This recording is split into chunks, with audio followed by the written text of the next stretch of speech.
So in this video, I want to talk a little bit about what the role of the teacher is in a Khan Academy pilot. And as we discussed last time, the Khan Academy has, a whole host of videos. We have a bunch of practice exercises. It's all computer based, done online.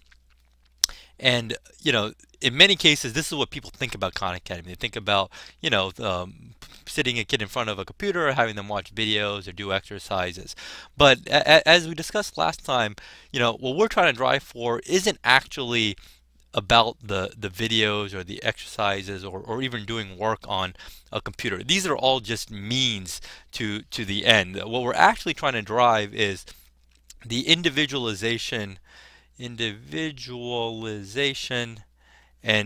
mastery based learning, and that's actually the goal. I mean, this is just the tools that enable the student and the teacher to get to the individualization and mastery based learning, but in itself, they themselves are not actually the goal. So what I want to talk about this time is, what is the role of the teacher, and how do we actually drive this individualization and mastery based learning.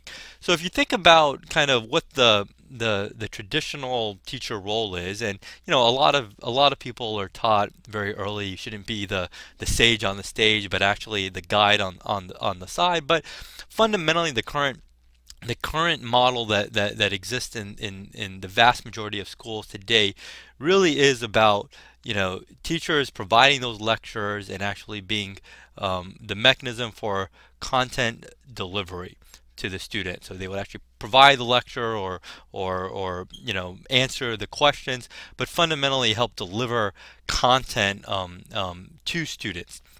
Now, in the model that we're really trying to drive for when you have this mastery based and individualized learning is actually a world where the teacher is more of the mentor or the coach to the student. And that's not to say that before the teacher was unable to do this. I mean, I think a lot of great teachers are able to lecture well, engage students properly, give them some amount of mentorship. But the whole paradigm that we're trying to drive for here is removing this part of the work from the teacher's workload. Freeing up time so the teacher doesn't have to spend it doing content delivery or grading papers or grading homework, but really spend as much time as possible mentoring and coaching students. So to do that, like we discussed last time, the role of the teacher within the classroom dramatically changes. I mean, this isn't just a small change to how the teacher works. It actually is a fundamental shift on the old model. It's a much more dynamic, much more ambiguous model, but in the same way, it's much more creative model where a teacher has a lot more flexibility to do interesting things within the classroom. So let me spend a little time talking about what are the actual activities that a teacher would do in the classroom. Let me clear that. Now, the first thing is really driving much more one-on-one interactions with the student. And this could actually be one-on-one tutoring or coaching. And again, teachers have been able to do a little bit of this maybe after school, but it typically is very difficult to spend real quality one-on-one time with a student in the classroom setting, because you always have the problem of, if I'm engaged with this one student here, what am I going to do with the other 29 students in the class? And what Khan Academy allows you to do, it provides a little bit of flexibility in doing, is you can actually put all of these students on Khan Academy. And that frees up, you as the teacher to really focus attention on individual students. So a few things that what we found is the teachers who have started a pilot Khan Academy have started to do is, when they have this one-on-one time, they actually will sit there and provide, goals for the student, or better yet, they'll actually ask the student to come up with what are their individual weekly goals. And in our pilots in Los Altos, all of the teachers actually had at least one-on-one session with every single student, one time a week. And in that session, the teacher would sit with the student and talk about what the goals is, and this is where they actually give the homework for the entire week. So it's really week-long homework where the student and the teacher would together talk about, by next week, but by our next one-on-one session, the student should master these exercises on Khan Academy or watch these videos on Khan Academy. And the great thing about it is it gives real ownership for the student. There's flexibility on how they work over the whole week, and it makes the student really think about their own learning, think about their own personal goals. The other thing a teacher can do in this one-on-one session is actual real tutoring. So, the one student or that is really struggling with this concept, maybe the teacher will take them out and have real directed tutoring. And again, the whole reason you can actually do this in this model now is because you have a way to keep the rest of the students engaged in a meaningful way that's really individualized and tailored to them. Now, the other thing that a teacher might do is actually engage the class on doing some peer-to-peer tutoring. So this is an interesting idea of actually having kids teach themselves. So the way this model would work is, the teacher might look in a class and see, these kids are still struggling with the concept, and these kids have all mastered it. And the student might pair kids together. They say, well, why don't you two do that in a different color here? Why don't you two work together? Why don't you two work together, etc. And have the teacher the students that have mastered the concept really help the students that are struggling with it. And this drives a lot of different things. For one, everybody knows if you actually teach something, you learn it really, really well. So in many ways, it reinforces the learning here.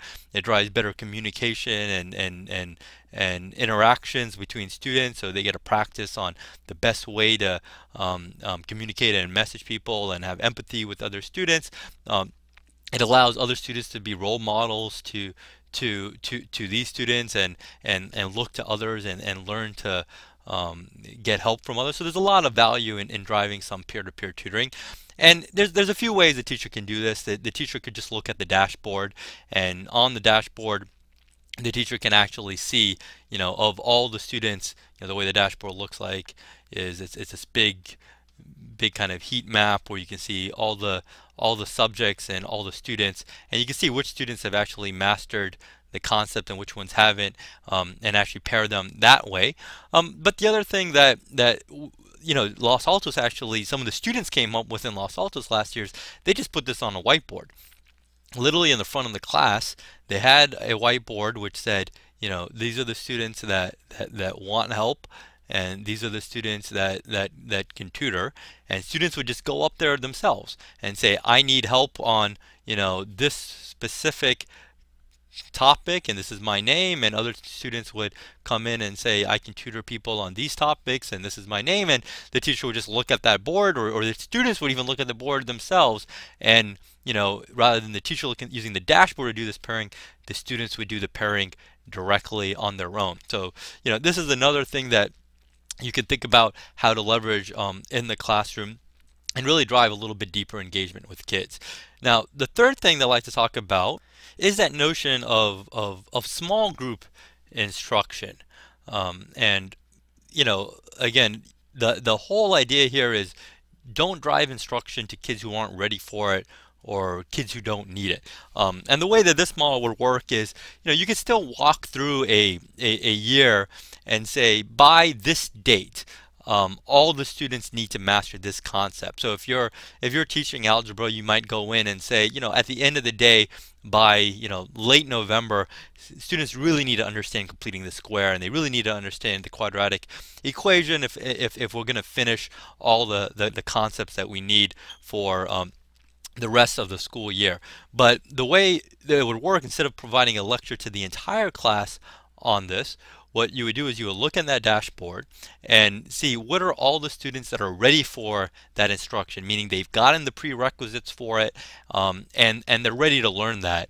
And who are the students that might be ahead because already on Khan Academy they've shown that they've mastered these concepts, and who are the kids that might not be ready for it. They actually have not shown mastery in the prerequisites for the unit that is being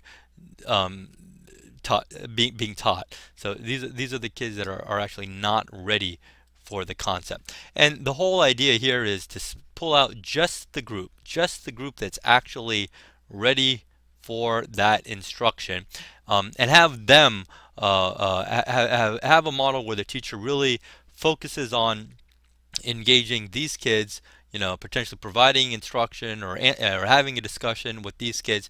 And again, the kids who might be ahead or might not be ready can work on Khan Academy on their own, and get more tailored instruction to a later point in time where maybe you have another session later with just these kids on the concept that they're all ready for. So the third thing that you can do within the classroom, clear this here, are actually projects. And the idea here is to drive a deeper learning of actually applying the concepts that students have mastered. And again, this actually would be whole group,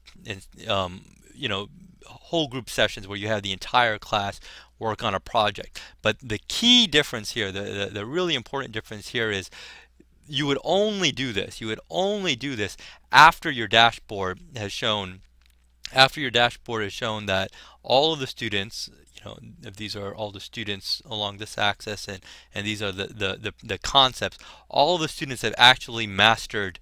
Let me draw that in green. All the students have actually mastered the concept needed for in order to do this project. So once you look on your dashboard and see, yeah, all the students are ready for it, then you would do a very specific project. So just one example of this, of what was done in Los Altos last year, is that the teacher had a project, where all the kids, if they've understood area of polygons, they had a project where they would kind of go in and design a bathroom tile. So they would have a floor plan of what a bathroom would look like, and what they would have to do is go in, and they had different shaped tiles that they could play with, and each one of these had different cost per square foot. So and the students had a specific budget that they had to work with, and what the students had to do was design a floor plan, and with this project, what you ended up having was, it was a little artistic and creative. There was teamwork involved. There was kind of presentation skills, because the students had to present their work to the rest of the class. There was a contest at the end, but at the end of the day, it really forced a deep understanding and applied the math in a deeper level. So the fourth thing that the toolkit that the teacher has, the tool the teacher has, is to drive some of this deeper learning with actual projects. So if you really think of the full arsenal of tools at a teacher's disposal, it is that one-on-one tutoring, it is peer-to-peer tutoring, it is some small group instruction, and some project-based learning, and these are really those human interactions that should make up the vast majority of the classroom time. And the idea is, what Khan Academy does is enable this to finally happen, because a lot of the core skill building is actually done on the computer, and in many cases actually done at home.